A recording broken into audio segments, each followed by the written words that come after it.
and if we could deal with items 9 and 10. Thank you. Excellent. Well, good morning, everyone, and thank you, Leanne, for that. Ours is relatively short and sweet, but it's a good time to reflect on some of the stuff that we've done this year. I'll take the paper as read. There's just one correction in 5.4 that we wanted to make, which is around the Burnside barbecue. It says Riccarton Lions Club, but it's actually the Wigram Lions who supported that, so just we'll get that changed. So in terms of what's been happening in our area, obviously you'll see the delegated authority we've exercised. The main things to highlight really are around the Christchurch documentary project, which was launched in Bishopdale last week. That was quite a significant event, and we had a lot of people along from the community for that. The other one is around actually Celebrate Bishopdale, which Aaron Kewen officially opened the other weekend. We had over 2,000 people there for that, and it was a stunning day. And the really nice thing for that was actually that so many people came up to me and said it was an opportunity for their kids to come along to an event and not have to pay entry.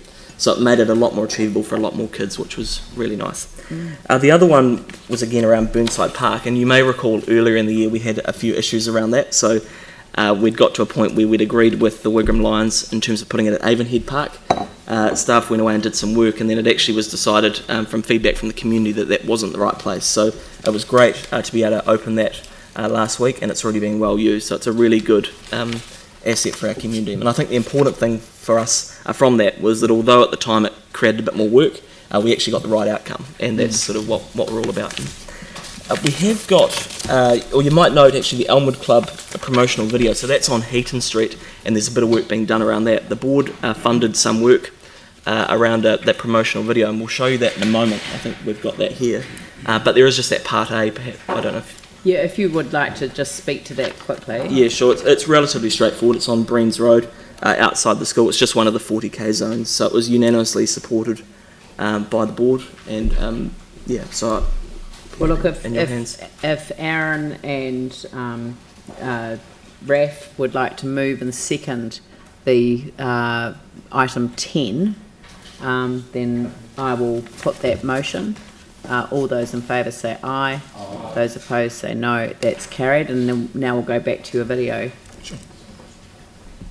Sorry, can I please speak to that just briefly around the school? Oh, we just 30 seconds. Did it? Okay, but you can. Go on. Okay, thank you very much. So Christmassy of you. So that 40k speed limit there, great and unanimously supported by the board.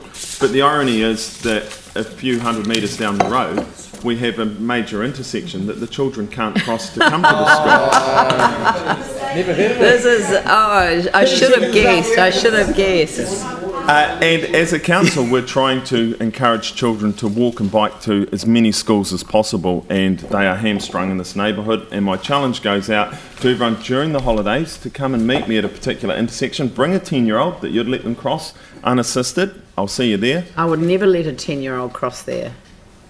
Great. Good. Until the lights are in. No, no, no. It doesn't mean that you have to put lights in to solve the problem. Would you let them cross at lights?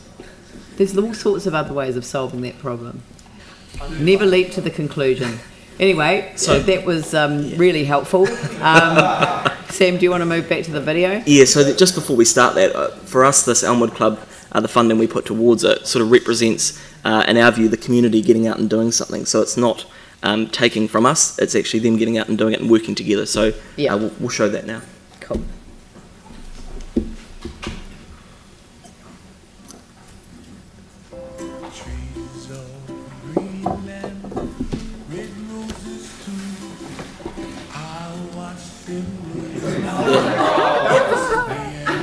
Oh, Raf, you look so cool.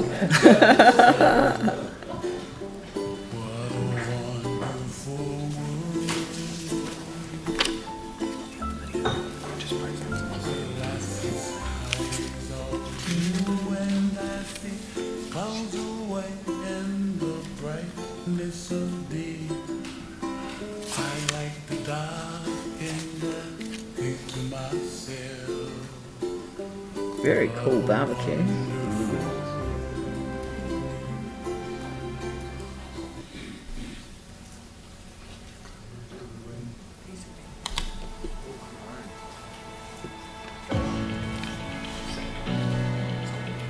The Elmwood Club is an umbrella organisation made up of 9 different sports clubs. We average around 75,000 people through the doors each year, and that number is growing. The new facility is going to be a central hub of activity for our area of town. It's going to be a facility with a number of spaces, from indoor sports through to club rooms and community spaces. It's going to really support all the clubs and the wider community. The design is really about making the best use of the site and creating some partnerships between the school and the community and then the local residents. It's going to be a great opportunity not only for the community but also us to be able to utilise some of the training facilities and the retail and the cafe side of things as well. Having more sporting clubs under one facility just makes for great atmosphere, and it's also good that the club can just run all year round, whether it's winter or summer sports. Sharing the facilities and developing relationships 12 months of the year, which would be fantastic. The club will have their pretty good succession plan with all the other clubs associated. We're looking at an intergenerational facility where you'll have grandparents, grandchildren and the parents in between all here enjoying the same space.